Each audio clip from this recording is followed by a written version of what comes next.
Les éditions Tellem présentent un enregistrement intégral de Tu ne me dis pas tout de Kimberly McCreight, lu par Léonore Lemay, Louis Bernard et Catherine Pajon.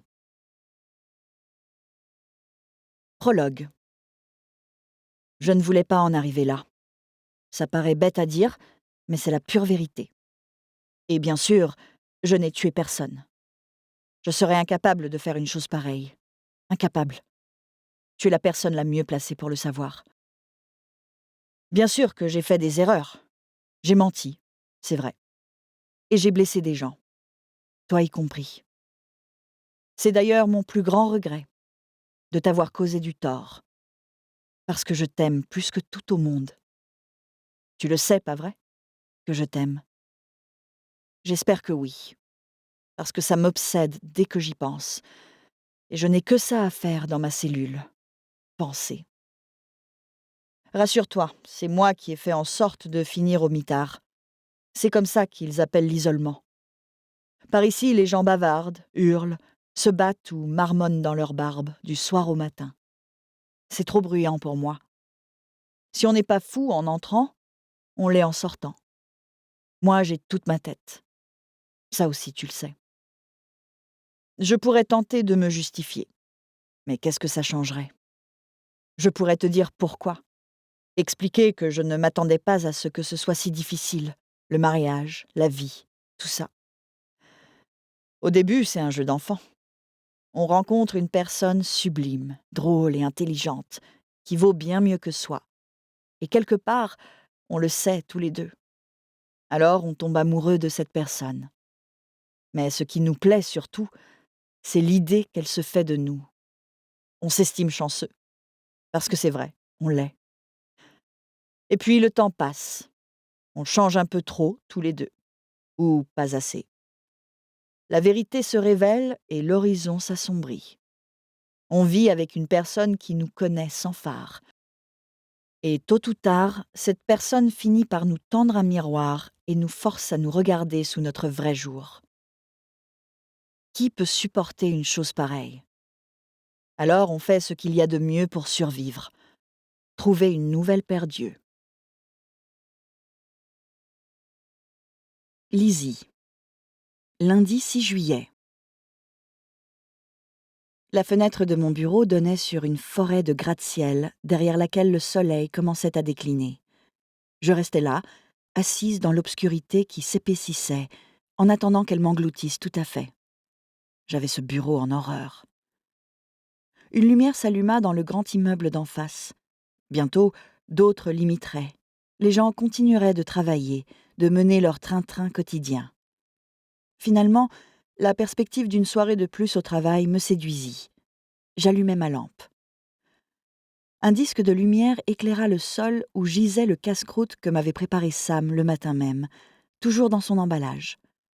Dinde poivrée au gruyère sur pain de seigle et carottes, car il s'inquiétait toujours, et à juste titre, de ma carence en vitamines.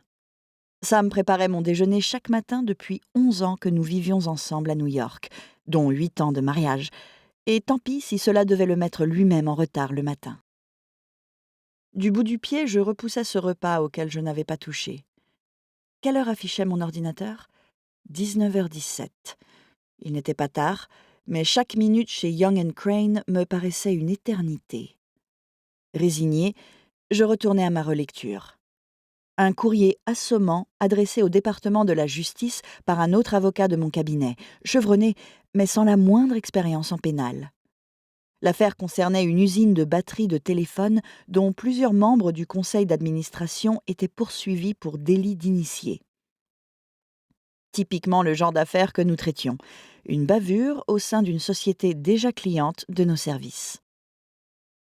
Young & Crane n'avait pas d'avocat spécialisé dans les crimes en col blanc. Pour gérer ces dossiers, il y avait Paul Hastings, ancien directeur de la section des crimes organisés du Southern District de New York. Et maintenant, il y avait moi. Paul était mon prédécesseur au bureau du procureur fédéral, mais il était surtout un ami proche de mon mentor et ma directrice de l'époque, Mary-Jo Brown, laquelle lui avait vivement recommandé de me confier un poste au cabinet, il y avait de cela 4 mois. Paul avait une impressionnante carrière derrière lui. Mais depuis qu'il était chez Young & Crane, il m'avait surtout l'air d'un cheval de course à la retraite qui n'attendait qu'une chose, voir s'ouvrir de nouveau les barrières de la stalle de départ. Des M&M's. Il ne m'en faudrait pas moins pour supporter cette relecture. J'avais beau faire, ces 3 paragraphes tournaient autour du pot sans grand pouvoir de persuasion. Le placard de Young & Crane était toujours rempli de M&M's, pour adoucir le labeur des employés qui ne comptaient pas leurs heures. Je m'apprêtais à partir en chercher un paquet quand mon téléphone tinta, m'indiquant que j'avais reçu un mail. Je l'avais posé au bout de mon bureau pour rester concentrée. Le message en question provenait de Millie, qui m'écrivait en objet « Rappelle-moi s'il te plaît ». J'en avais reçu d'autres du même acabit ces 2 dernières semaines. Millie était rarement aussi insistante, mais ça lui arrivait parfois. Il ne s'agissait pas nécessairement d'une urgence. Je marquais le message comme lu, sans même l'ouvrir. Je finirais par le lire, celui-ci et tous les autres qu'elle m'avait envoyés, mais pas ce soir. J'avais toujours les yeux rivés sur mon portable quand mon téléphone du bureau émit la tonalité assignée aux appels extérieurs. Sam, sans doute. Peu de gens connaissaient le numéro de ma ligne directe. « Oui, allô ?» répondis-je.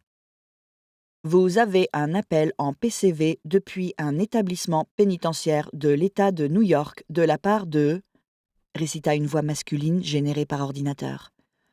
Puis un silence. Je retins mon souffle. « Zach Grayson », compléta une voix humaine avant que la voix de synthèse conclût « Appuyez sur 1 si vous acceptez de régler le coût de l'appel. » Je soupirais, soulagée. Zach. Ça ne me disait rien. Quoique. Zach Grayson, de la fac de droit de Pennsylvanie? Je n'avais plus repensé à lui depuis au moins 2 ans. La dernière fois, c'était en tombant sur un article du New York Times qui dressait le portrait de l'entreprise ZAG, la start-up à succès qu'il dirigeait à Palo Alto. La ZAG était une plateforme logistique équivalente à l'abonnement Prime pour les innombrables entreprises qui tentaient de concurrencer Amazon. Il y avait plus glamour, mais la boîte se révélait particulièrement lucrative. J'avais perdu de vue Zach depuis la fin de nos études. La voix de synthèse répéta ses instructions et m'avertit que le délai allait s'écouler. J'appuyai sur la touche 1. « Allô ? Dieu merci !» souffla Zach d'une voix chevrotante. « Zach, quoi de... » Mais cette question frisait la faute professionnelle. « Oublie cette question. Les appels sont enregistrés, j'espère que tu le sais. Tu contactes une avocate, sache que cette conversation ne sera pas confidentielle. » Les avocats, même les plus expérimentés, étaient parfois risibles lorsqu'ils servaient leur discours juridique caricatural bien huilé. Mais dans le pénal, ces précautions n'étaient d'aucune utilité. « Je n'ai rien à cacher », dit-il sur le ton que prendrait un avocat contraint de défendre l'indéfendable. « Excuse-moi, Zach, c'est l'habitude. Comment vas-tu ? » « Eh bien, je suis à Rikers, alors disons que j'ai connu des jours meilleurs, » répondit-il d'une petite voix. Je l'imaginais mal dans cette prison si vaste qu'elle occupait une île entière, un lieu impitoyable où les gangs de rue, les assassins sadiques et les violeurs multirécidivistes côtoyaient les délinquants et les dealers à la petite semaine, en attente de leur procès. Zach n'avait pas la carrure, c'était un tendre. À Rikers, il n'en ferait qu'une bouchée. « Ils t'ont écroué pour quel motif ? Donne-moi uniquement le chef d'accusation, je ne veux pas savoir ce qui s'est passé. » Ne jamais divulguer la moindre information compromettante, une règle aussi capitale qu'elle était facile à oublier. Un jour, mes collègues du parquet avaient articulé l'intégralité de leur réquisitoire en se basant sur une seule conversation enregistrée dans le parloir d'une prison. Violence commise sur un agent de police dans l'exercice de ses fonctions, marmonna Zach, gêné. C'était un accident. J'étais hors de moi, on m'a attrapé le bras et j'ai voulu me dégager. Le flic a reçu mon coude en pleine figure, il a saigné du nez. Je m'en veux, je ne l'ai pas fait exprès, il était derrière moi, je ne l'avais pas vu. Où étais-tu ? Dans un bar ? Un bar ? Sa surprise me fit rougir. C'était un raccourci maladroit, tout le monde ne s'attire pas forcément des problèmes dans un bar. Non, reprit-il, ce n'était pas dans un bar, mais à notre domicile à Park Slope. Park Slope. C'était également mon quartier. Quoique, techniquement, nous vivions à Sunset Park. On a quitté Palo Alto pour s'installer à Brooklyn il y a 4 mois, reprit-il. J'ai revendu mon affaire. Je lance une nouvelle boîte ici, histoire de changer de décor. Il paraissait soudain froid. Zach avait toujours été un peu bizarre. À la fac, ma colocataire Victoria l'appelait le sacré numéro, quand elle était de bonne humeur, et se montrait moins clémente les mauvais jours. Mais je l'aimais bien. Certes, il avait un côté geek, mais il était fiable, intelligent, toujours à l'écoute, et d'une franchise rafraîchissante. Et puis, il était aussi buté que moi, ce qui me rassurait d'une certaine façon. Entre autres points communs. À mon arrivée à la fac de droit de Pennsylvanie, j'étais encore repliée sur mon chagrin. J'avais perdu mes parents quand j'étais au lycée. Zach avait perdu son père, lui aussi. Il était bien placé pour comprendre ceux dont la réussite apparaissait comme la seule échappatoire. En fac de droit, rares étaient ceux qui comprenaient ce sentiment. J'habite à Park Slope, moi aussi, au croisement de la 4e avenue et de la 10e rue. Et toi ? Place Montgomery, entre la 8e avenue et Prospect Park West, précisa-t-il. Comme par hasard. Je ne m'étais rendue qu'une seule fois au plein centre du quartier huppé de Park Slope pour saliver sur les étals du marché des producteurs de Grand Army Plaza, sans avoir les moyens d'y acheter quoi que ce soit. Que faisait la police à ton domicile ? Ma femme, il déglutit, hésita. Quand je suis rentrée chez moi, j'ai retrouvé Amanda au pied de l'escalier. Il était très tard. On avait passé la soirée chez des voisins. Elle était rentrée plus tôt que moi. Quand je suis arrivée... Mon Dieu, Lizzie, il y avait du sang partout. Tout ce sang, j'en avais la nausée. Je n'arrivais même pas à prendre son pouls. Je n'en suis pas fière. Quel genre d'homme se laisse impressionner par le sang au point de ne pas réussir à sauver sa femme ? Sa femme est morte ? Merde. Je suis vraiment désolée, Zach. J'ai fini par me ressaisir et appeler les secours. Ensuite, je lui ai fait un massage cardiaque, mais elle était déjà... Elle est partie, Lizzie, et je n'ai aucune idée de ce qui lui est arrivé. C'est ce que j'ai expliqué à la police, mais ils ne voulaient rien entendre. J'avais beau avoir appelé les secours, pour eux, ça ne changeait rien. J'étais suspect. Tout est la faute de ce type en costume, j'en suis sûre. Il était dans son coin, à mes pieds. Un inspecteur voulait m'éloigner d'Amanda. Elle gisait là, par terre, et je ne pouvais pas la laisser. C'est la mère de mon fils, bordel. Comment vais-je... Sa voix resta coincée dans sa gorge. Excuse-moi, tu es la première personne à m'écouter. J'ai du mal à tenir le coup, c'est dur. Oui, c'est normal, lui répondis-je avec sincérité. Tous ceux qui étaient présents ont vu dans quel état j'étais. Ils auraient pu me laisser parler, ne serait-ce qu'une minute. Oui, ils auraient dû. Si les forces de l'ordre n'avaient eu aucun état d'âme pour lui ce soir-là, c'était mauvais signe pour la suite. Il le soupçonnait probablement d'être l'assassin de sa femme. Quoi de mieux pour surveiller le suspect numéro 1 que de trouver une excuse pour le mettre sous les verrous ? J'ai vraiment besoin de ton aide, Lizzie. J'ai besoin d'une bonne... Non, d'une excellente avocate. Ce n'était pas la première fois qu'un ancien camarade de promo m'appelait pour le défendre. Les avocats pénalistes réputés ne couraient pas les rues, qui plus est spécialisés en affaires criminelles, et rares étaient les étudiants de la fac de Pennsylvanie à faire du droit pénal aujourd'hui. Mais on m'appelait généralement pour des délits mineurs, conduite en état d'ivresse, possession de stupéfiants, quelques crimes financiers. Et toujours pour un proche. Ils n'appelaient jamais pour eux-mêmes, et certainement pas depuis la prison de Rikers. Je peux t'aider, bien sûr. J'ai des contacts parmi les meilleurs avocats pénalistes du... Des contacts ? Non, non, c'est toi qui dois me défendre. Putain, raccroche, tout de suite. Je ne suis pas l'avocate qu'il te faut. Et heureusement, c'était la pure vérité. Je suis avocate de défense depuis à peine quelques mois, et ma seule expérience en criminel se limite à des affaires financières. Lizzie, je t'en supplie. Son désespoir s'entendait. Un multimillionnaire de sa trempe n'avait-il pas les meilleurs avocats du pays à ses pieds ? Pourquoi moi ? Maintenant que j'y repensais, on s'était perdu de vue bien avant la fin de nos études. Tu sais ce qui m'attend, reprit-il. C'est ma vie qui est en jeu. Je risque la perpétuité. On finit toujours par faire porter le chapeau au mari, pas vrai? Je ne peux pas me permettre d'être défendue par un blanc-bec incompétent. J'ai besoin de quelqu'un qui me comprenne, qui sache d'où je viens. Un avocat prêt à se battre, quoi qu'il en coûte. Lizzie, j'ai besoin de toi. Je dois reconnaître que j'étais flattée. Ma détermination bornée était depuis toujours ma marque de fabrique. Certes, je n'avais jamais été la meilleure élève de ma promo, que ce soit au lycée Stuyvesant, pour ma licence à Cornell, ou mon master de droit. Mais, dans la catégorie des opiniâtres, je décrochais la palme. Un trait de caractère que je tenais de mes parents, de mon père surtout. J'avais grandi dans une famille d'acharnés, une particularité qui nous avait souvent permis de nous tirer de mauvais pas, mais qui nous avait aussi valu bien des déboires.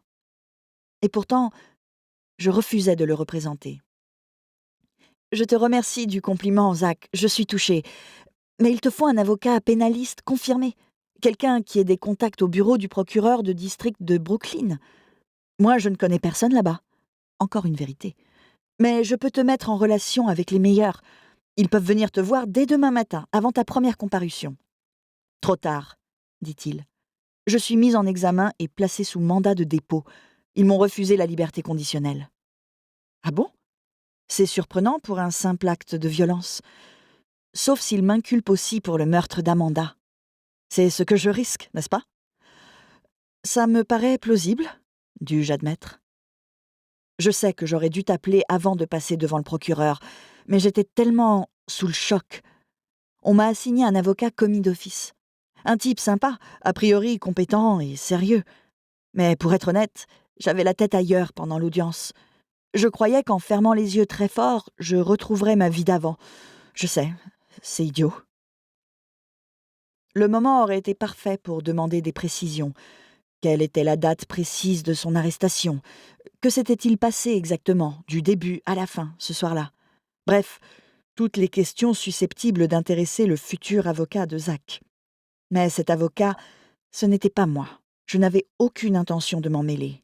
D'où ma réponse « C'est normal d'avoir eu la tête ailleurs, c'est humain. » Pour l'avoir vu, je savais que les gens les plus rationnels pouvaient plonger dans un état second dès qu'on les accusait d'un crime. Être accusé à tort, c'était encore pire. « Il faut que je sorte d'ici, Lizzie, » murmura-t-il, effrayé. « Et vite. » « Ne t'inquiète pas. Quel que soit l'angle d'attaque du parquet, ils ne peuvent pas te garder à Rickers pour un simple acte de violence. Leur dossier est trop léger. On te trouvera le bon avocat, et il fera appel de la décision de détention provisoire. Lizzie, c'est toi le bon avocat, supplia-t-il. Mais il avait tort. Je n'étais pas celle qu'il lui fallait. Je n'avais pas le bon carnet d'adresses. Et si je n'avais aucune expérience en homicide, je ne m'en portais pas plus mal. Sans parler de ma vie actuelle, suffisamment houleuse sans avoir à m'encombrer des déboires d'un ancien camarade de promo. Les déboires de Zach étaient loin de me faire envie.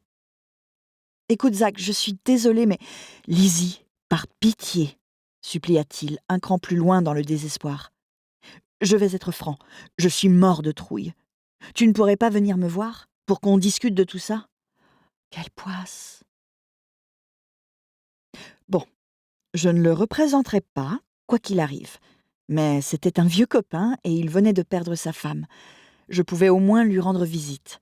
Il comprendrait mieux mon refus si je lui annonçais de vive voix. Bon, d'accord. Il poussa un soupir presque exagéré. Super. Ce soir? Les visites sont autorisées jusqu'à 21h. Combien de temps me restait-il? 19h24. Il fallait faire vite. Je jetai un regard à mon brouillon de lettres à l'écran et pensai à Sam qui m'attendait à la maison. Il me croirait au bureau à faire des heures supplémentaires, alors que je rendrais visite à un vieux copain enfermé à Rickers. C'est précisément cette pensée qui acheva de me convaincre. « J'arrive. » « Merci, Lizzie, merci. » Témoignage devant le grand jury. Lucie Delgado. Témoin entendu le 6 juillet, dont l'entretien s'est déroulé comme suit. Audition par Maître Wallace. Madame Delgado, merci d'offrir votre témoignage. On m'a cité à comparaître. Et merci d'y avoir répondu. Vous êtes-vous rendu à une fête organisée au numéro 724 de la première rue, le 2 juillet de cette année? Oui. Comment avez-vous eu vent de cette soirée? J'ai été invité. Par qui avez-vous été invité? Par Maud Lagueux.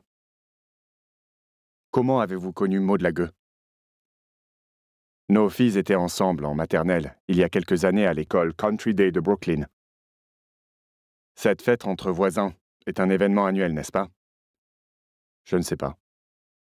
Vous ne savez pas? Non. Je vais le formuler autrement. Avez-vous déjà participé à cette fête les années précédentes? Oui. Que fait-on lors de ces soirées? Hmm, on discute, on mange, on boit. C'est une fête, quoi. Une fête entre adultes? Oui. Les enfants n'y sont pas conviés. De toute façon, ils sont tous en colonie de vacances ou en camp scout à cette période de l'année. C'est tout l'intérêt de cette fête. C'est une soirée pyjama, vous comprenez? Parfaitement. Les convives ont-ils des rapports sexuels au cours de cet événement? Pardon? Les convives ont-ils des rapports sexuels au cours de cet événement? Je n'en ai aucune idée. Vous êtes sous serment. En avez-vous conscience? Oui? Je répète ma question. Les convives ont-ils des rapports sexuels au numéro 724 de la première rue au cours de ces soirées pyjama? Parfois. Mais seulement à l'étage, dans les chambres. On n'est pas des sauvages. Avez-vous eu des rapports sexuels avec pénétration lors de ces fêtes? Non. Vous êtes-vous livré à des attouchements sexuels au cours de ces fêtes? Oui. Avec votre mari? Non. Avec le mari d'une autre femme? Oui. Les autres convives ont-ils un comportement similaire? Ça dépend. Pas tout le monde et pas chaque fois. On n'en fait pas toute une histoire. Les personnes présentes ce soir-là ne faisaient pas toute une histoire de l'échangisme?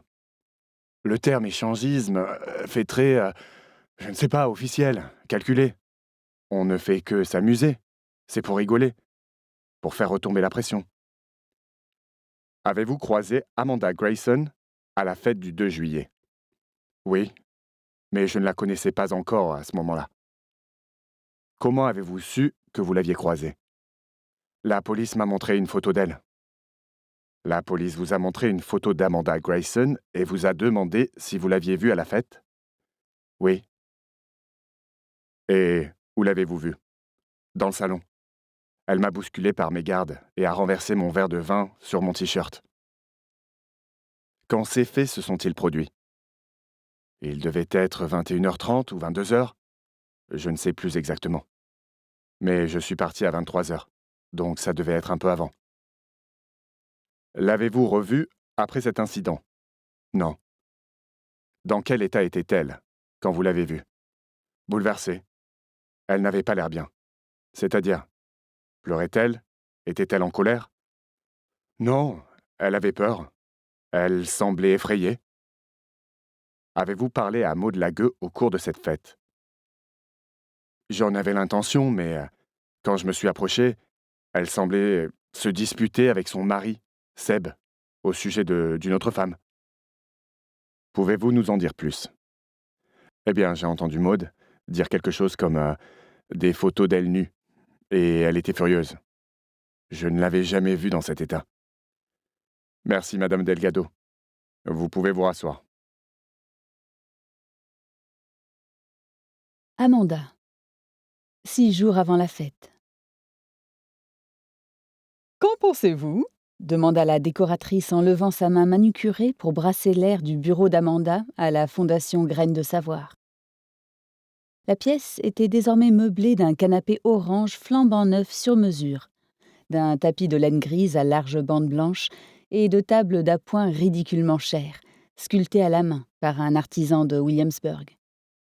En relevant la tête, Amanda s'aperçut que la décoratrice, une grande femme en robe drapée de nuances de gris, au visage anguleux et à l'air déterminé, attendait une réaction. Une seule réponse pourrait satisfaire la professionnelle, mais laquelle? Amanda n'en avait pas la moindre idée. L'expérience lui avait appris que lorsqu'elle ne savait pas quoi dire, et ça lui arrivait souvent, Une poignée de mots bien choisis pouvait suffire à la tirer d'un mauvais pas. Et par chance, Amanda faisait collection de ces mots depuis l'enfance, quand elle se blottissait contre sa mère dans le pouf en velours côtelé du rayon jeunesse de la bibliothèque de St. Columb Falls. Mais quand Amanda avait 11 ans, sa mère était tombée gravement malade. Un cancer du poumon l'avait emportée en quelques semaines à peine. Un comble pour une femme qui n'avait jamais fumé de sa vie. Suite à cela, Amanda ne pensait pas retourner seule à la bibliothèque. Pourtant, quelques jours plus tard, elle y avait trouvé refuge. Au bout de sa 2e ou 3e visite, la bibliothécaire aigrie était apparue avec une énorme pile de livres pour Amanda. Elle ne lui avait posé aucune question sur sa mère, se contentant de lui dire, en fronçant les sourcils, « J'ai tout ça ». Sur ce, elle avait brutalement lâché la pile sur une table. Sa Majesté des mouches, l'attrape-cœur et les 4 filles du docteur Marsh. Par la suite, les livraisons spéciales de la bibliothécaire étaient devenues une habitude. Et, grâce à ces livres, Amanda avait pu étoffer sa collection de mots choisis. C'étaient ces mots rien qu'à elle. Elle se le rappelait souvent. Tous ces livres dévorés faisaient désormais partie d'elle. Et la décoratrice attendait toujours. « C'est pimpant ?» tenta finalement Amanda. La décoratrice rayonna, admirant son œuvre. « Oh, Amanda, vous avez tellement raison.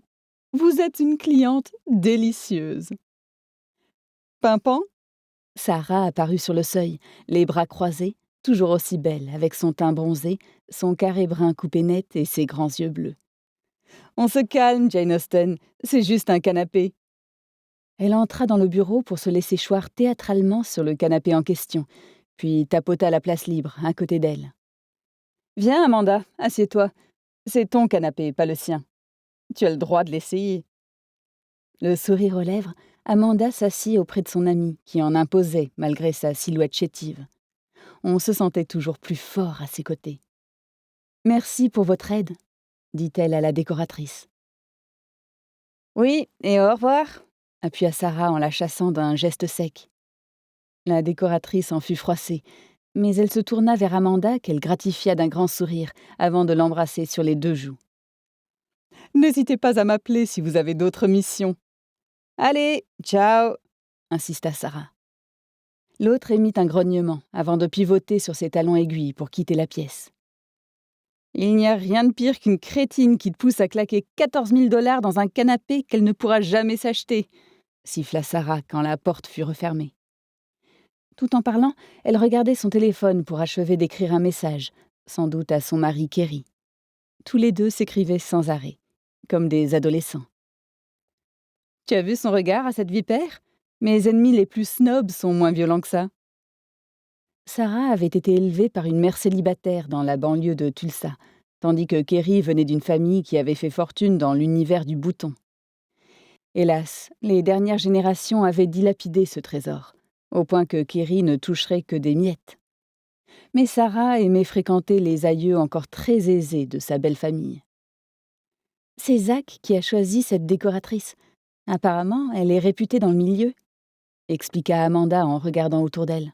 « J'aime bien ce qu'elle a choisi. »« Ma chérie, tu es toujours aussi diplomate, » soupira son amie en lui tapotant le genou.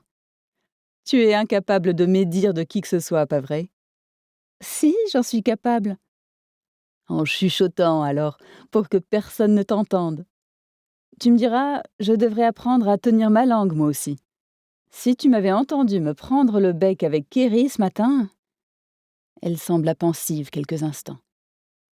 Pour ma défense, je lui soutenais qu'il était trop vieux et trop bedonnant pour porter des Jordaners rouges vifs. Ça lui donne un air ridicule. Et j'ai vu les autres mecs avec lesquels il s'entraîne. Tous jeunes, sportifs, séduisants, certainement pas ridicules. Tu devrais venir avec moi pour les voir jouer. Il y en a un aux yeux bleus avec une barbe de 3 jours et... Amanda se mit à rire. Non, merci. Sarah adorait plaisanter ouvertement au sujet d'hommes qui n'étaient pas son mari. Elle pouvait se le permettre. Son couple était en acier trempé. Elle était mariée à Kerry depuis des lustres, et ils étaient parents de 3 adorables garçons. Ils s'étaient rencontrés au lycée. Lui était la star de l'équipe de foot et elle, la pom-pom girl. Ils avaient même été élus roi et reine du bal de promo, ce qui avait valu à Sarah autant de gêne que de fierté. Elle reprit en soupirant. « Bref, je crois qu'il a mal pris que je fasse tout un fromage de ses chaussures. On peut se taquiner, mais jusqu'à une certaine limite. Or, j'ai parfois tendance à les dépasser. » Il fallait admettre qu'elle avait un caractère bien trempé. Elle exigeait de Kerry toutes sortes de tâches. Aller chercher les garçons, retirer les feuilles qui obstruaient le collecteur d'eau de pluie, aider sa copine Amanda à changer l'ampoule au-dessus de sa porte d'entrée. Il ronchonnait parfois, c'est vrai. En particulier pour les feuilles. C'était à la municipalité de s'en occuper. Mais toujours avec affection. Ces chicaneries semblaient les amuser. Bien que parfois perplexe, Amanda les enviait beaucoup. « Si tu veux mon avis, Kerry t'adore tel que tu es, » dit-elle à son amie. « D'ailleurs, Zach aimerait beaucoup que j'aie ton assurance. Et puis, ça m'aiderait à bien mieux gérer la fondation. » « Peut-être, mais en rentrant chez lui, ton homme se retrouverait avec une Sarah bis dans son plumard. Et regardons la vérité en face, ton mari et moi, on n'est pas faits pour coucher ensemble. » Cette idée les fit partir d'un grand éclat de rire qui laissa Amanda essoufflée, les joues rouges. Son amie lui faisait beaucoup de bien. Depuis son emménagement à Park Slope, en à peine 4 mois, Amanda se sentait plus proche d'elle que de toutes ses anciennes voisines de Palo Alto. Là-bas, les femmes protégeaient l'image parfaite de leur petite vie comme des chiens de garde. Bien sûr, Sarah n'arrivait pas à la cheville de Caroline. Personne ne pouvait rivaliser avec une amitié pareille. Mais elle n'avait pas à le faire. Amanda avait bien assez de place dans sa vie pour ses 2 amies. En outre, Sarah était d'une aide précieuse à la fondation. En tant qu'ancienne éducatrice, mère de garçons scolarisés à l'école Country Day de Brooklyn et présidente de l'association de parents d'élèves, elle connaissait tous les rouages du système éducatif de New York. Elle avait arrêté de travailler après la naissance de son premier enfant, mais avait accepté le poste d'assistante de direction à la fondation pour se rendre utile. Amanda avait dû batailler pour lui faire accepter un salaire à sa juste valeur. Elle lui apportait une aide précieuse pour diriger ce navire. Ça n'avait pas de prix. Ayant grandi elle aussi dans la précarité, Amanda croyait profondément en la mission de cette fondation. Financer des bourses d'études permettant aux élèves de lycées populaires d'accéder aux meilleures écoles privées de New York. Mais diriger Graines de Savoir n'était pas de tout repos, sans compter que cette fondation avait été créée par Zach. Elle voulait se montrer à la hauteur. À l'âge de 9 ans, il avait été abandonné par ses parents, 2 drogués originaires de Poughkeepsie. Puis, il avait été baladé de famille d'accueil en famille d'accueil. Peu après sa rencontre avec Amanda, il s'était confié à elle sur cette enfance passée à l'ombre de l'université privée Vassar. Ce grand bâtiment avait été pour lui la promesse que la vie avait des choses bien plus belles à offrir. Et il voulait toutes ces choses pour lui. Absolument toutes.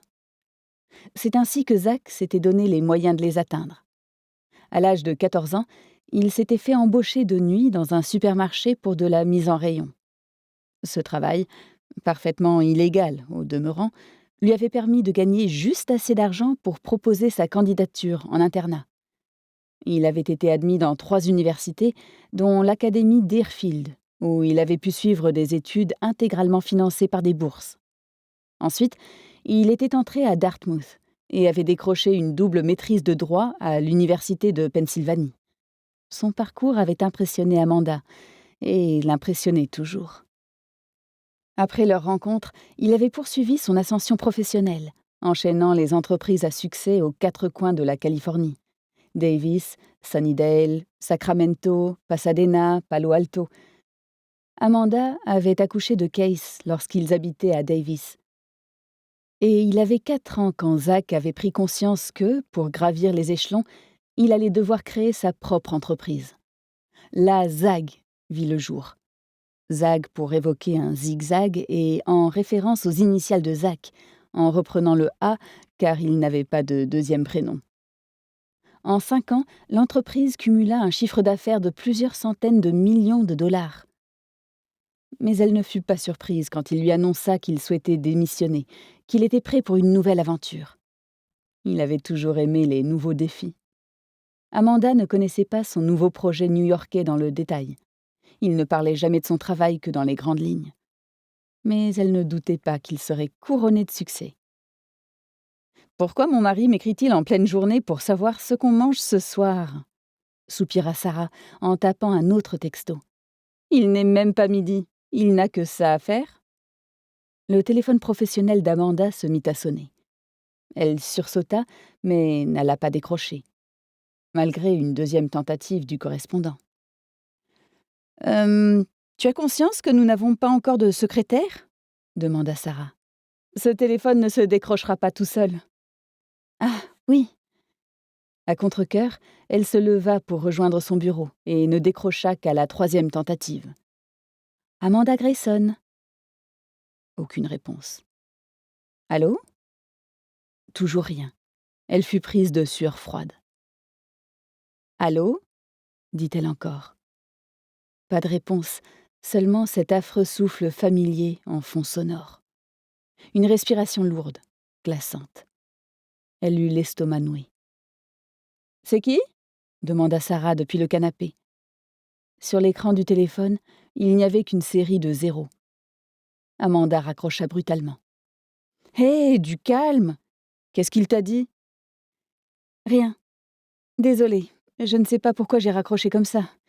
Il n'y avait personne au bout du fil. » Elle tenta un sourire. Échec. Changer de sujet et vite. « C'est juste que je suis inquiète depuis que Case est à l'autre bout du pays. J'en ai fait un cauchemar ridicule cette nuit. Je courais dans la forêt, pieds nus, les brindilles m'écorchaient les pieds. Je crois que j'essayais de sauver Case de quelque chose. Va savoir quoi. » Quand elle se tourna vers Sarah, elle s'aperçut que son récit horrifiait son amie. Et encore, elle ne lui avait pas raconté le pire. Le sang partout, la belle robe qu'elle portait, digne d'un mariage. Puis le Norma's Diner, un restaurant de la ville où elle avait grandi, qui surgissait de nulle part comme une maison hantée au milieu des bois. Qui rêve de choses aussi glauques ? Certainement pas Sarah. Ce n'était qu'un cauchemar, j'en ai conscience, mais chaque fois que le téléphone sonne, j'ai peur qu'il ne soit arrivé quelque chose à Case. Amanda savait bien que son fils n'avait rien à craindre là-bas. Mais sans lui, elle se sentait perdue. La seule fois qu'il avait quitté la maison aussi longtemps datait de son intoxication alimentaire, quand il était bébé. Et encore, Amanda était restée dormir à son chevet à l'hôpital. Les traits de Sarah s'adoucirent. Elle vint s'appuyer contre le bureau, derrière Amanda. « Je te comprends. Mes garçons partent tous les ans au même endroit, et ça ne m'empêche pas de me ronger les ongles jusqu'au sang en attendant de recevoir leur première lettre. Pour toi, c'est pire. C'est ta première fois. »« Toi aussi, tu t'inquiètes ?» demanda Amanda. Le petit dernier de Sarah, Henry, était dans la même classe que Case. C'était d'ailleurs ce qui avait rapproché les deux mamans. Sarah était de ces mères nonchalantes qui gardaient toujours leur sang-froid, quels que soient les problèmes que s'attiraient ses garçons. Et des problèmes, il s'en attirait beaucoup. « Je fais comme si ça ne m'atteignait pas, même si intérieurement je suis en ébullition. Je trouve ça plus facile de ne pas y penser. Hop, sous le tapis. C'est un peu comme la convocation de Country Day que j'ai reçue juste avant la fin de l'année scolaire de Henry. Tu sais ce que j'ai fait ? » ?»« Non ? Quoi ? » demanda Amanda, assise sur le bord de son fauteuil. Elle paierait cher pour avoir 1/100 de l'aplomb de Sarah. « J'ai fait la morte. Je ne leur ai jamais répondu. Tu imagines ?» Secouant la tête comme si elle se dégoûtait, elle semblait toutefois assez fière d'elle. « Franchement, c'était trop.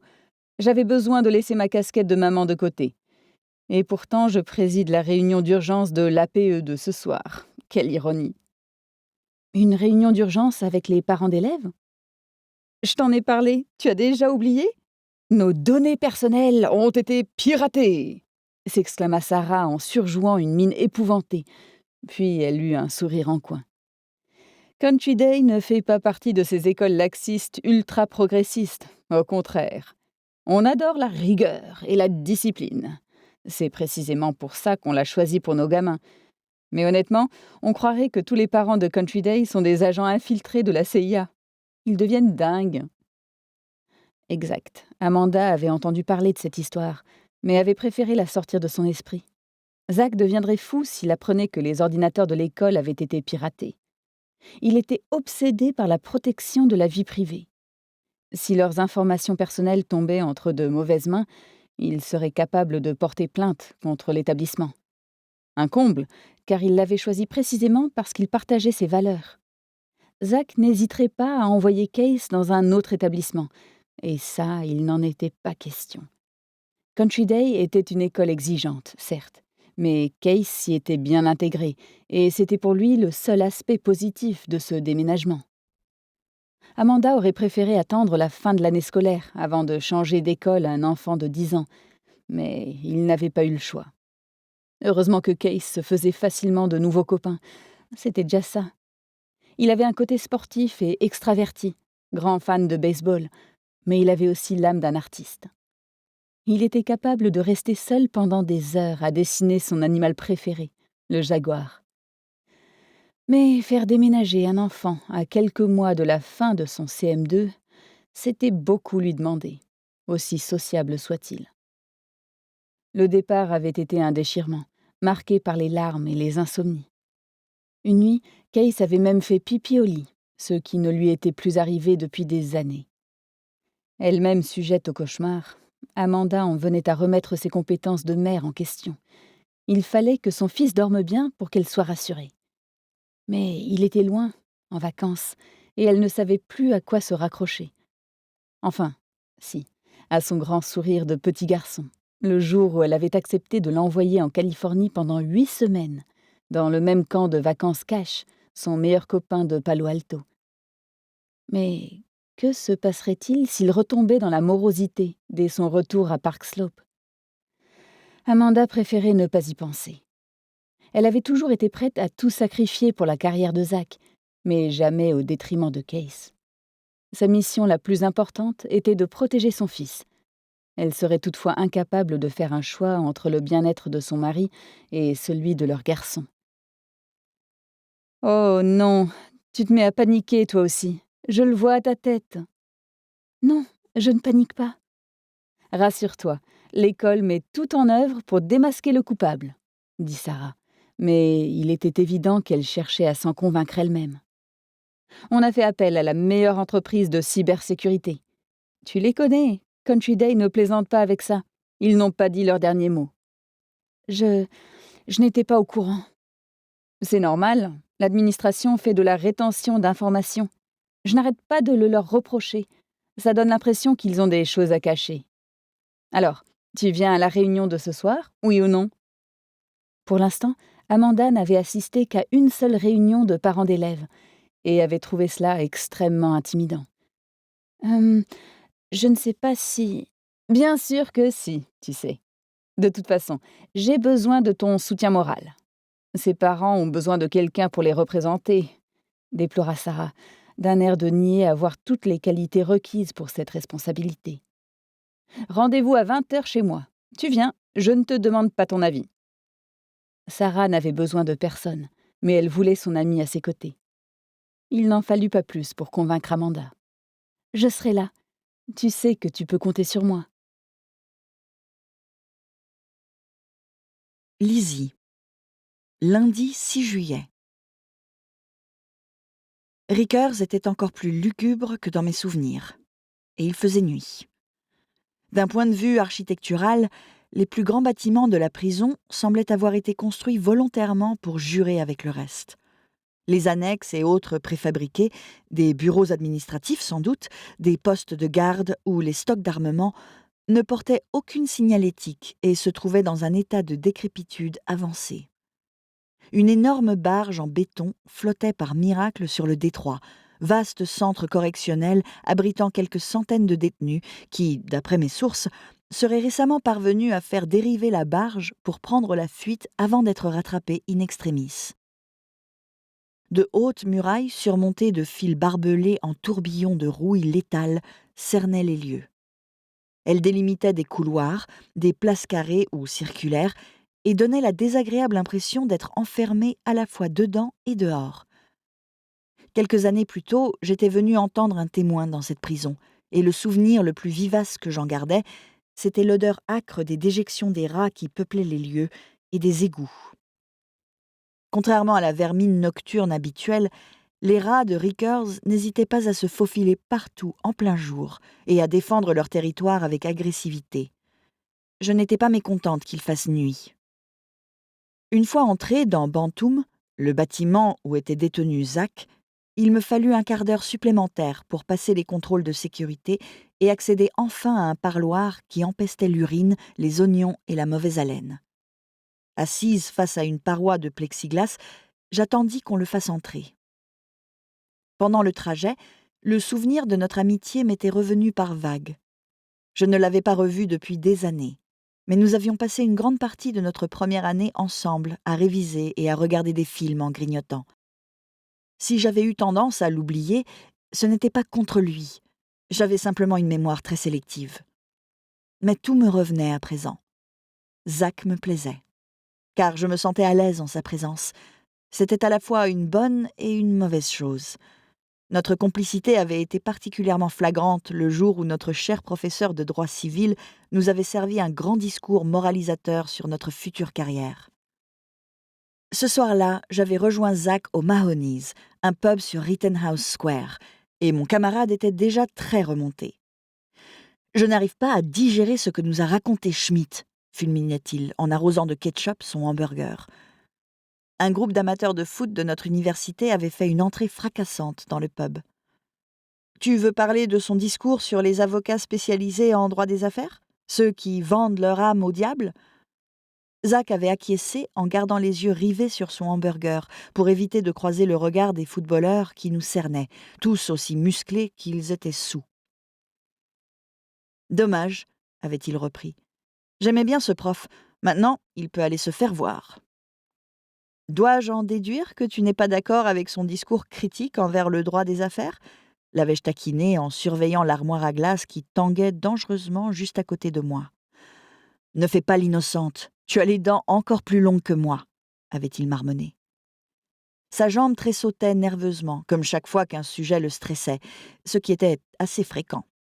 « On veut nous faire croire que l'ambition est réservée aux monstres, mais moi, je refuse la défaite et je l'assume, » avait-il ajouté. Parfois, Zach me rappelait les défauts de mon père, ceux que ses clients, ses employés et ses voisins ne connaissaient pas. À leurs yeux, mon père était un homme drôle, chaleureux et charmeur. Et ils avaient raison. Mais c'était aussi un acharné de la réussite, que sa fierté poussait à conquérir à tout prix, quitte à sacrifier d'autres choses importantes, ma mère et moi, par exemple, et tout ce qui faisait notre bien-être. Il allait jusqu'à refuser à ma mère de m'enseigner le grec et à fuir les quelques amis grecs qu'elle avait réussi à se faire. Au fond de lui, ma mère et moi le décevions. Mes parents avaient construit tant de choses, leur restaurant, cet appartement T3 cosy donnant sur la 26e rue West Arborée. Il planait chez nous le parfum des Dipless de ma mère, qui me racontait ses aventures extraordinaires sur l'île de Céphalonie, où elle avait grandi. J'étais comblée par cette vie. Je dirais même que c'était idyllique. Mais pour mon père, ce n'était jamais assez. « Les étudiants de notre fac de droit ne sont pas assez compétitifs, à ton goût ?» dis-je en riant. « Autant reprocher à des lions d'être trop tendres avec les gazelles. Ils font semblant d'être compétitifs, c'est hypocrite. » La sévérité de son regard m'avait transpercée. Zach était ainsi fait.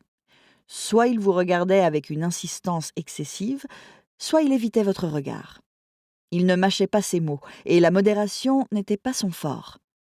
Cela dit, nous avions cela en commun. Au moins, il avait la franchise de ne pas se cacher derrière un caractère faussement jovial, contrairement à mon père.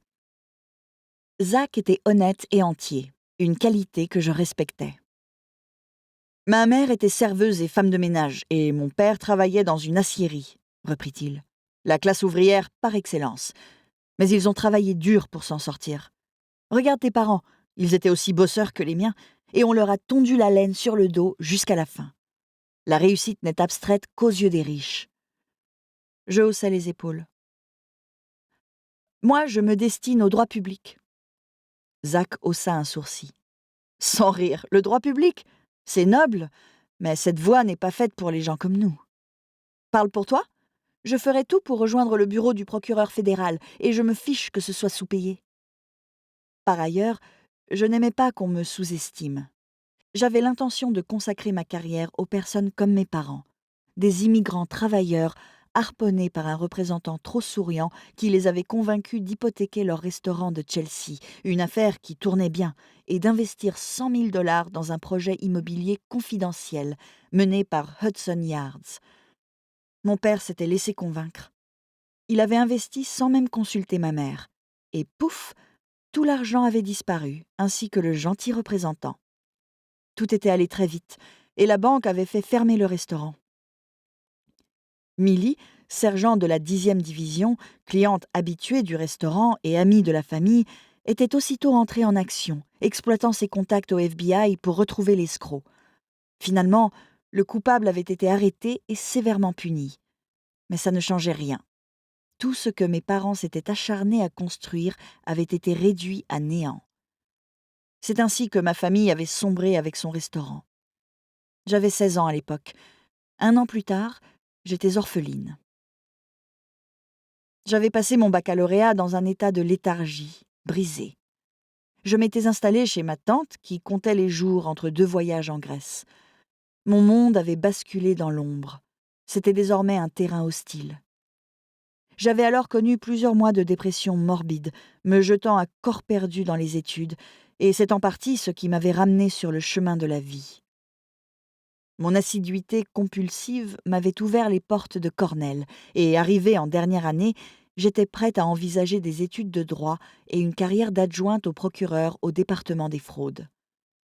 L'idée de me consacrer à protéger ceux qui avaient été victimes d'escroqueries, comme l'avaient été mes parents, était devenue ma bouée de sauvetage. Je n'avais plus jamais parlé de ce qui s'était passé. C'est dans ce silence que j'avais puisé la force de nager jusqu'à la rive. « Je ne voulais pas te blesser », avait murmuré Zach, baissant de nouveau les yeux sur son hamburger. « Tu feras une excellente adjointe. Tout ce que je dis, c'est que personne dans cette fac, moi y compris, ne peut rivaliser avec ta combativité. Tu mérites d'y arriver. Ne t'inquiète pas pour moi. J'obtiendrai ce que je veux. Je n'en doute pas une seule seconde. » Et il m'avait souri. Mais aujourd'hui, peu importait notre amitié d'antan. Rien de ce qu'il dirait ne me ferait changer d'avis. Je refuserais de le défendre. Il aurait toute mon écoute, une oreille à laquelle se confier, puis, comme promis, je lui recommanderais un excellent avocat, et le débat serait clos. Un bourdonnement sonore se fit entendre derrière la vitre de plexiglas perforée. Quand la porte s'ouvrit, je le vis, là, sous mes yeux, des années plus tard. Zach. Je remarquai son œil droit avant tout le reste, tellement gonflé qu'il le maintenait fermé, et une profonde coupure courait au-dessus de sa paupière. Cette moitié de son visage était d'un pourpre violacé spectaculaire. J'eus mal pour lui. « Mon Dieu, Zach !» soufflai-je. « Que s'est-il passé ?» Il eut un faible sourire et hocha la tête en s'asseyant. On faisait la queue. Un type a considéré que je lui volais sa place. Ça ne lui a pas plu. Cet endroit est régi par des règles bien particulières, et il faut un peu de temps avant de les assimiler. Rassure-toi, c'est moins douloureux que ça en a l'air. Même blessé, Zach était plus charmant que dans mon souvenir. Avec les années, les traits de son visage s'étaient affinés. « Je suis désolée, ça a l'air douloureux. »« Tu n'y peux rien, » dit-il en baissant les yeux comme je l'avais si souvent vu le faire. « Merci d'être venu. Ça fait un bail. » Il y eut un silence. « Heureusement que je ne suis pas mannequin. Avec la tête que j'ai, je pourrais dire adieu à mon gagne-pain. Mais bon, j'aimerais quand même foutre le camp d'ici avant de perdre le reste de mon visage. Méfie-toi, je ne pense pas que cette conversation soit enregistrée, mais on ne sait jamais, c'est ça? Tu sais, je n'ai rien à cacher. Mais bon, tu as sans doute raison. » Il leva soudain les yeux pour les planter dans les miens. Il semblait frissonner. Sa jambe devait tressauter sous la table. le pauvre. Il avait de graves ennuis ici. Il retenta malgré tout un sourire, triste mais déterminé. J'eus mal pour lui. « Je suis venue t'aider, Zach. Je ferai ce que je peux, mais, comme je te l'ai dit au téléphone, je ne pourrai pas te représenter moi-même. » Il me transperça de son œil valide et agita la main d'un air vaincu. « D'accord. Bien sûr, j'espérais une autre réponse, mais tu ne peux faire que ce qui est dans tes cordes, j'imagine. » Je me détendis légèrement. Je crois que j'avais surtout eu peur de le mettre en colère. Bien que je ne l'ai jamais vu se fâcher, sérieusement, ça ne voulait pas dire qu'il était innocent dans cette histoire de meurtre. Et puis, 11 ans avaient passé. Je ne savais plus rien de sa vie, si ce n'est ce que j'en avais lu sur le site du New York Times, lors de l'une de mes sessions de revanche sur le passé, où j'avais fouillé le net à la recherche de ce qu'étaient devenus les hommes que j'avais connus avant Sam. « Écoute, je débute dans le métier », lui servis-je en guise d'argument très légitime. Une excuse parfaite que j'avais eu le temps de peaufiner sur le trajet jusqu'à Rickers. Chez Young & Crane, je ne suis qu'une avocate collaboratrice. Seuls les associés se chargent des affaires. Je ne peux engager aucune procédure par moi-même. Depuis quand travailles-tu dans le droit privé ?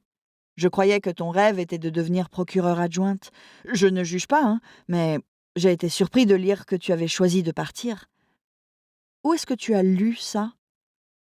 Ça me revint. Les rapports des rencontres annuelles d'anciens élèves. Victoria était une nostalgique de nos années à l'université de Pennsylvanie. Elle ne manquait aucune réunion et tenait un rapport à jour qu'elle transmettait à tous les anciens étudiants. Elle ne pensait pas à mal en divulguant mon changement de poste.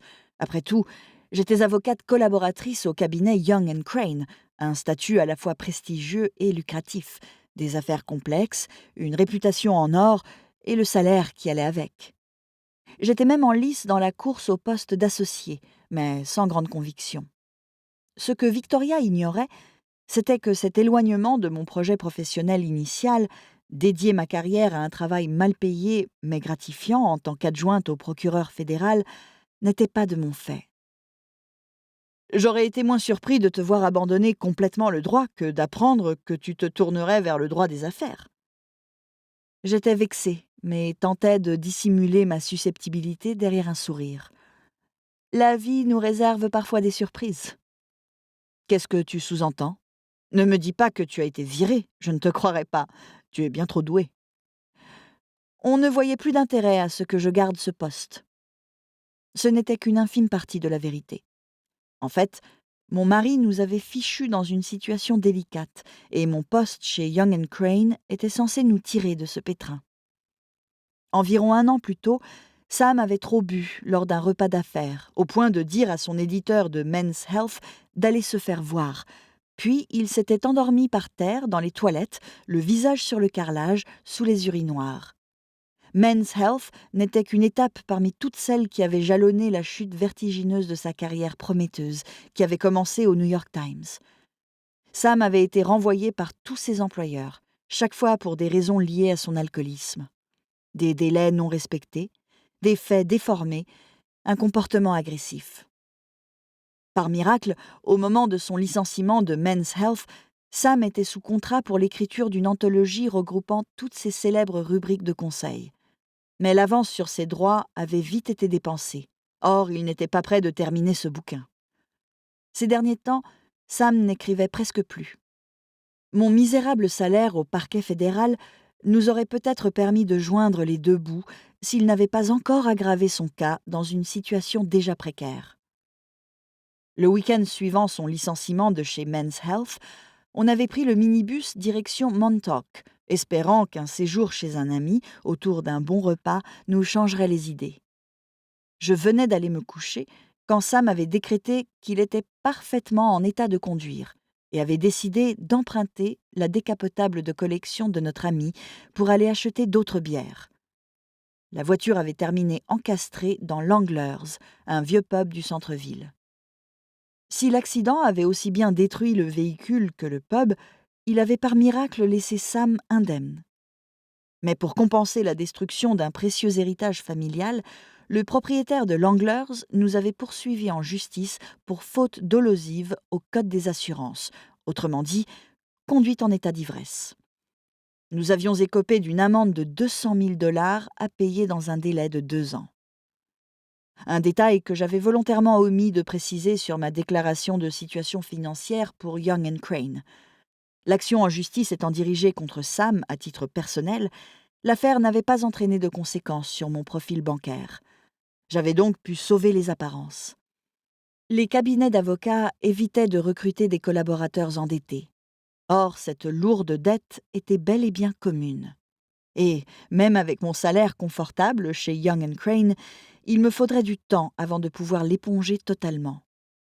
On finirait par y arriver, sans friser la faillite, à une condition: abandonner certains coûts jugés non nécessaires, notamment la FIV recommandée par notre gynécologue spécialiste de l'infertilité. C'était la prochaine étape si on espérait fonder une famille. En même temps, n'était-ce pas mieux comme ça? Un bébé, c'était vraiment la dernière chose qu'on pouvait se permettre en ce moment. Est-ce que ça me mettait en colère? Oui, évidemment. J'étais même furieuse, mais jamais au point de perdre espoir. Après tout, si j'arrêtais de croire que tout finirait par s'arranger, si j'arrêtais de me fier à l'optimisme inébranlable de Sam, il ne me resterait que la triste réalité. Et ça, je ne pourrais pas le supporter. Vous ne voyez plus l'intérêt de garder ce poste au bureau du procureur? Répéta Zach, dubitatif. Qu'est-ce que ça veut dire? Toujours cette franchise qui me plaisait chez lui. Financièrement, on a eu quelques coups durs. C'est une longue histoire. Pour faire court, ce n'était pas au bureau du procureur que j'allais arrondir mes fins de mois. Ah, le mariage, soupira Zach en secouant la tête. Bon, ce n'est pas la fin du monde, tempérai-je. Je travaille dans l'un des meilleurs cabinets du pays, pas dans une mine de charbon. L'œil valide de Zach refléta sa tristesse. Peut-être, mais je sais combien tu tenais à ce poste. Je suis désolée pour toi. Ma gorge me brûlait. Je détournai le regard. C'est le plus dur à accepter dans un mariage, reprit-il. Les problèmes de ton conjoint deviennent les tiens. Et parfois, ça paraît injuste. Un peu, c'est vrai. Zach avait les mots justes, et malgré moi, je devais reconnaître que ça faisait du bien. Tu es marié, donc, à Richard, c'est bien ça? Richard? Je culpabilisais en me rappelant d'où Zach tirait ce prénom. Non, ce n'est pas Richard. Il s'appelle Sam. Je suppose qu'il n'est pas avocat. Écrivain. Il chercha mon regard. Écrivain? Ce doit être une source d'inspiration, dit-il avec un sourire. Je suis content de te savoir heureuse. J'ai souvent pensé à toi ces dernières années. Je me demandais ce que tu devenais. Ravi de voir que tout se passe bien. Tu te trompes. Ça ne se passe pas bien du tout. Je baissai les yeux. Il valait mieux en revenir à notre affaire. Où est ton fils? En colonie de vacances en Californie avec son meilleur ami. Son sourire faiblit. Amanda ne voulait pas l'envoyer là-bas, mais nous avons emménagé ici en plein milieu de l'année scolaire. Ses copains lui manquaient. Elle savait sentir ce genre de choses. Elle a toujours fait les meilleurs choix pour Case, même si ce n'était pas les plus faciles pour elle. Je ne peux pas annoncer la nouvelle à notre fils par téléphone et lui expliquer ce qui s'est passé. Ce serait... Mais il faut qu'il sache pour Amanda. Et ta mère? Elle pourrait lui expliquer? Il eut l'air surpris. Ma mère est décédée. Je suis désolée. Dans ce cas, les parents du copain de Case, ils pourraient peut-être aller le récupérer là-bas.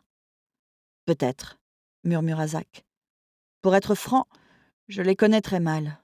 Son meilleur ami s'appelle Billy, je crois. Je peux appeler la colonie, si tu veux, proposai-je. Ils sauront comment joindre les parents de Billy. Ce serait génial, merci. Mais je ne connais même pas le nom de cette colo. C'est Amanda qui gérait ces choses-là. Une pause. Tu dois me prendre pour un salaud.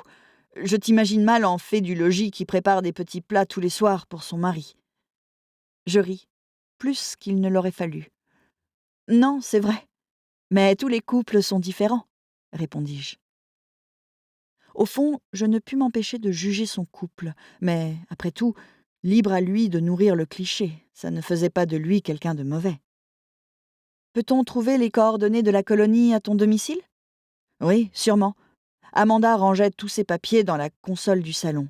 Il devrait y avoir les formulaires d'inscription au camp de vacances. Un voisin a-t-il le double de vos clés? Ça me simplifierait la tâche, car si je dois demander à avoir accès à tes affaires personnelles dans cette forteresse, rien n'est gagné. Il devrait y avoir une clé sous le pot de fleurs devant l'entrée. Amanda la laissait toujours pour Case en cas d'urgence. Vous mettez la clé de votre maison sous un pot de fleurs devant l'entrée? En plein New York? Dit comme ça, c'est vrai que ça paraît idiot. Je n'y ai jamais vraiment réfléchi. On se sent tellement en sécurité à Park Slope. Il faut prévenir la police au sujet de cette clé. Ça peut ouvrir l'enquête à de nouveaux suspects. Tu veux que je passe d'autres coups de fil pour toi? Pour prévenir de la famille, des amis, un collègue? Quelqu'un que Zach aurait fréquenté au cours de ces 11 dernières années? Il devait y avoir des équipes entières de salariés sous ses ordres, prêts à lui venir en aide. Zach baissa de nouveau les yeux en secouant doucement la tête. Les gens que je fréquente aujourd'hui ne me connaissent pas vraiment. Il montra vaguement son visage tuméfié. Je ne tiens pas à ce qu'ils me voient dans cet état-là. Oui, je comprends. Vraiment? N'avait-il aucun proche à prévenir? Et pourquoi me sentais-je aussi flattée? Parce que j'étais visiblement la seule personne qu'il ait voulu appeler. Toi et moi, reprit-il pour répondre à la question que je n'avais pas posée, on a toujours été proches, un peu comme des âmes sœurs. Je ne me suis jamais sentie jugée avec toi. Je ne t'ai jamais jugée. Ce n'est pas aujourd'hui que je vais commencer. Lorsqu'il releva la tête, une larme perlait au coin de son œil valide. En plus d'avoir gagné en charme, il avait gagné en sensibilité. Je sais que la porte d'entrée était verrouillée quand on est parti à la soirée. C'est moi qui l'ai fermée à clé. Mais l'alarme était défectueuse. Amanda devait faire venir un technicien pour la réparer. C'est l'une de nos dernières conversations. Je lui ai reproché de ne pas s'en être occupé plus tôt.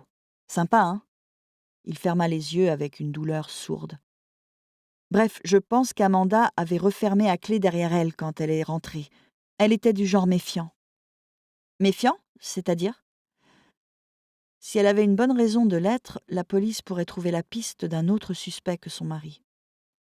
Il haussa les épaules. Elle a grandi dans une petite ville au sein d'une famille très pauvre. Elle n'aimait pas aborder ce sujet, mais je crois qu'elle n'était pas à l'aise dans les quartiers où nous avons vécu, entourée de ces gens-là. Même les mères au foyer étaient intimidantes. Éducation bourgeoise, implication dans la vie de quartier, etc. Amanda était intelligente, mais elle n'a jamais poursuivi ses études au-delà du lycée. Je crois qu'elle avait peur que ça ne se sache. Ça la mettait à cran.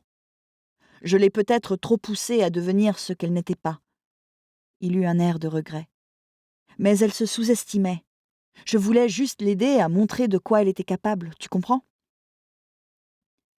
Sa dernière phrase me fit grincer des dents. En même temps, Zach avait toujours été un adepte du dépassement de soi, une exigence qu'il s'appliquait à lui-même, et il fallait reconnaître que ça avait porté ses fruits. Oui, bien sûr, c'est logique, finis-je par répondre en voyant qu'il attendait une réaction. Son visage s'assombrit. J'allais tenter un massage cardiaque, mais elle était déjà froide comme la glace. Et quand j'ai marché dans son sang, il était épais, on aurait dit de la colle. Et puis, Zach porta la main à sa bouche. Ce massage cardiaque n'avait-il pas dit au téléphone qu'il l'avait fait? J'aurais juré que oui. Peut-être avait-il parlé trop vite. Ou peut-être qu'il n'assumait pas la vérité. Quand les flics sont arrivés, ils ont tiré leurs conclusions. J'aurais dû avoir plus de sang sur mes vêtements. Ils en ont déduit que je m'étais changée après l'avoir tuée. Je n'aimais plus ma femme et n'avais pas pris la peine de lui administrer les gestes de premier secours. Pour eux, c'était la preuve de ma culpabilité. Mais la vérité, c'est que son cadavre était déjà froid. Voilà pourquoi je n'ai pas essayé de la ranimer. On croit souvent savoir comment on réagirait dans des moments de crise, mais on n'en a aucune idée. Et la réalité est pire que ce qu'on pourrait imaginer. C'était vrai, et j'en savais quelque chose. Pas plus tard que la semaine précédente, à mon réveil, j'avais trouvé Sam évanoui par terre dans notre salon, une blessure au crâne. Il y avait du sang partout, sur ses mains, sur son t-shirt et sur le parquet tout autour de sa tête. J'ai accouru, convaincue qu'il était mort. Mais quand je l'ai touché, il s'est mis à grogner et empestait l'alcool. Je n'osais même pas imaginer mon état s'il avait été glacé. « Tu as raison, dis-je. On ne peut pas savoir comment on réagirait. » La tenue immaculée de Zach risquait effectivement de jouer en sa défaveur. La police l'avait déjà prouvé. Quoique, ils n'avaient pas dû retrouver de tenue ensanglantée pour étayer leur théorie. Sinon, ils l'auraient arrêté pour meurtre. « Lizzie, je n'ai aucune idée de ce qui est arrivé à ma femme. Je n'étais pas à la maison quand elle est morte, » insista-t-il. « Mais si j'avais été un meilleur mari, elle serait peut-être encore en vie. » Quoi qu'il sous-entende, il ne devait jamais répéter une allégation pareille. Autant plaider coupable. « Tu ne devrais pas... » Je l'ai laissé partir seul de la fête, et je ne lui ai envoyé de texto qu'après avoir quitté la soirée à mon tour. Comme d'habitude, je l'ai laissé gérer. C'est elle qui doit tout m'expliquer, qui doit construire notre vie, et elle le fait. Il se tut, reprit son souffle. Faisait. Je ne l'ai probablement jamais remercié. Personne n'est parfait, encore moins au sein d'un couple marié. Il eut un sourire amer. On ne se disputait jamais, c'était déjà ça. Nous étions pacifistes. Chez nous, il faisait bon vivre. Case est un garçon adorable. Mais étais-je proche d'Amanda ? Il secoua la tête. Pour être franc, j'ai toujours considéré le mariage comme un arrangement pragmatique. Maintenant que ma femme est morte, cet argument va se retourner contre moi, pas vrai ? On va dresser le portrait d'un homme détaché, insensible, monstrueux. Là où le bas blesse, c'est que je n'ai pas quitté la fête par obligation. Je suis partie parce que je m'ennuyais. Alors je suis allée me balader sur... Je levai soudain les bras pour mettre fin à son récit. Non, je ne veux aucun détail. Les détails de ma version des faits ne bougeront pas, Lizzie, parce que ce n'est pas une version, c'est la vérité. Ça ne change... Je me promenais sur l'esplanade de Brooklyn, tout seul, au bord de l'eau, devant les lumières de Manhattan. Tu te souviens, à Philadelphie ? Je me promenais tout le temps. Est-ce que je me souvenais de ça ? Pas sûr. Une chose était certaine, Zach ferait un client très agaçant. Il ne voulait rien entendre. De toute façon, j'ai déjà parlé de ma promenade à la police, et je leur ai dit tout ce qu'ils voulaient savoir sur le club de golf. « Il est à vous ?» J'ai répondu. « Ouais, c'est... »« Zach !» criai-je si fort cette fois qu'il fit la grimace. « Sérieusement, arrête ! Tu n'arranges pas ton cas. »« Mais ça s'est passé chez moi. Ce club est forcément à moi. Je ne l'ai pas tué, alors pourquoi devrais-je mentir ?» Admettre auprès de la police qu'il était le propriétaire de l'arme supposée du crime allait à l'encontre du bon sens pénal. On n'était pas loin d'un témoignage rapporté. Il faudrait que j'en fasse part à l'avocat que j'allais lui recommander. Un avocat qui allait devoir commencer par régler le problème de ce premier témoignage compromettant. Il fallait que je quitte ce parloir avant de faire plus de dégâts. Mais j'avais besoin des informations nécessaires pour trouver le bon avocat et le faire intervenir en appel de la décision du juge des libertés et de la détention. Peut-on revenir à l'altercation, à cette histoire de violence sur agent ? N'importe quel avocat aurait besoin d'en savoir plus sur le chef d'accusation avant de choisir de prendre ou non le dossier. « Ce n'est pas moi qui ai commencé, tu t'en doutes », répondit Zach en désignant sa silhouette mince. Bien qu'il soit plus musclé qu'autrefois, il n'avait pas l'allure d'un homme qui chercherait la bagarre avec un agent de police. « C'est le flic ? » Question de point de vue. En tout cas, l'un des policiers m'a pris en grippe dès l'arrivée de la police scientifique. En pointant du doigt le club de golf, il a dit « Vous avez frappé votre femme avec ça, pas vrai ? Pourquoi ? Parce qu'elle vous tapait sur le système ? Elle vous trompait ? Vous vouliez peut-être juste lui faire peur en l'agitant sous son nez, mais elle s'est effondrée et vous avez paniqué. » Il ne s'arrêtait plus. Un autre a surenchéri, m'a traité de menteur, disant que ma promenade n'était qu'un prétexte à la con.